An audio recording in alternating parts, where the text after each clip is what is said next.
আপনাদের সাথে সময় সম্পূর্ণ হয়নি, সেটাও আপনার ইচ্ছা করতে এবং তিনি সর্বজ্ঞান সর্বশক্তিমান।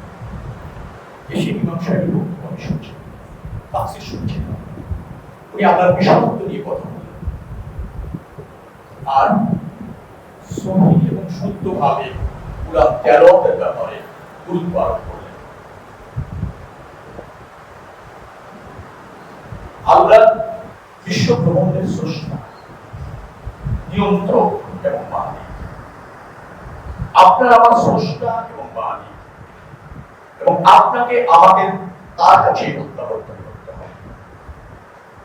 তিনি হচ্ছেন মহান, সর্বেশ্বরবান, প্রজ্ঞাময়, পরাক্রমশালী, মহান। তিনি হচ্ছেন আমাদের রব।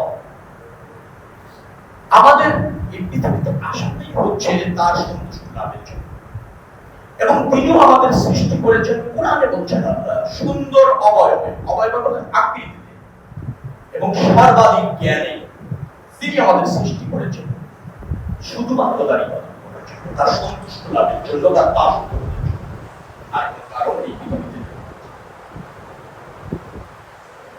এখন সেটা আমরা কিভাবে অর্জন করব? আমরা সন্তুষ্টি কিভাবে অর্জন করব? আমাদের যাবতীয় জীবন, আমাদের কর্ম, আমাদের চিন্তা, আমাদের মুভমেন্ট স্বাভাবিকভাবে আপনার সন্তুষ্টির জন্য, এবং সেটি তখনই সম্ভব যখন আমরা কোরআন এবং সহিহ হাদিস অনুসারে জীবন যাপন করব। সেটাই হচ্ছে আল্লাহর নির্ধারিত পথ, নির্দিষ্ট পথ এবং নির্দেশ। সেটা যদি আমরা অনুসরণ করতে পারি, কোরআন হচ্ছে কোড অফ লাইফ, ইসলাম সেটা শিক্ষা দেয় কোরআন, আর ইসলাম হচ্ছে কমপ্লিট কোড অফ লাইফ। অর্থাৎ জন্ম থেকে মৃত্যু পর্যন্ত আপনি অবশ্যই কি করবেন, অবশ্যই কি করবেন না, কি করবেন কি করবেন না, তার সুনির্দিষ্ট নির্দেশ রয়েছে। সেটা একেবারে সম্পূর্ণভাবে পালন করা সম্ভব তখনই যখন আপনার রাসূল মুহাম্মদ রাসূলুল্লাহ সাল্লাল্লাহু আলাইহি ওয়াসাল্লামের যাপিত জীবন যদি আপনি অনুসরণ করতে পারেন, তিনি কিভাবে তার জীবনটা যাপিত করেছিলেন সেটা যদি আপনি অনুসরণ করতে পারেন, আপনি সচ্চা মুসলিম হবেন, আপনি মুমিন হবেন, মুত্তাকি হবেন, আল্লাহর প্রিয়বান্দা হবেন। আর আল্লাহর প্রিয়বান্দা যদি আপনি হতে পারেন, পুনরুত্থান দিবসে আল্লাহ আপনার সহায় হবেন, মহাবিচার দিবসে আল্লাহ আপনাকে মহাপুরস্কার জান্নাত দিবেন। আমাদের সেই বিশ্বাসই গুরুত্ব থাকা উচিত, এবং সেই বিশ্বাস নিয়ে আমাদের সকল কর্ম সম্পাদন করা উচিত। ইমাম সাহেব আরেকটা কথা বলছিলেন, কোরআন সহিভাবে শিক্ষা। পবিত্র কোরআনে আল্লাহ বলছেন, আমার সর্বাধিক পছন্দের বান্দা সে যে নিজে কোরআন শেখে এবং অন্যকে কোরআন শিক্ষা দেয়।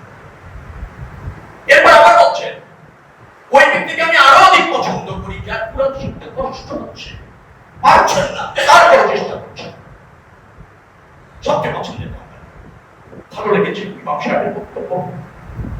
অনেক বিস্তৃত কথা বলছি না, কোরআন এবং হাদিস সম্পর্কে আমাদের সবাই জানা দরকার। এটা কর্তব্য, এটা জন্য আপনি পৃথিবীতে আসছেন, এটা জবাব আপনাকে দিতে হবে, এটাই হবে, কোনো সন্দেহ নেই।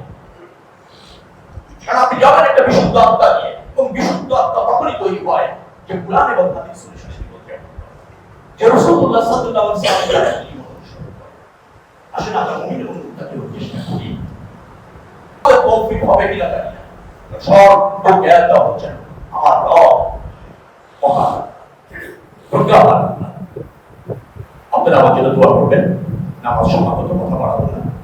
আমি আপনাদের ভাই, বন্ধু, প্রতিবেশী, আমি সবসময় আপনাদের জন্য দোয়া করি। হয়তো ব্যস্ততার কারণে, যাপিত জীবন, একটু পলিটিক্যাল হওয়ার কারণে নিয়মিত আসা হয় না, তবে আপনাদের প্রতি আমার দোয়া থাকে। আপনারাও আমাকে আপনাদের দোয়া এবং সমর্থনের মধ্যে রাখবেন। এই প্রত্যাশা ব্যক্ত করে শেষ করছি। আমিন।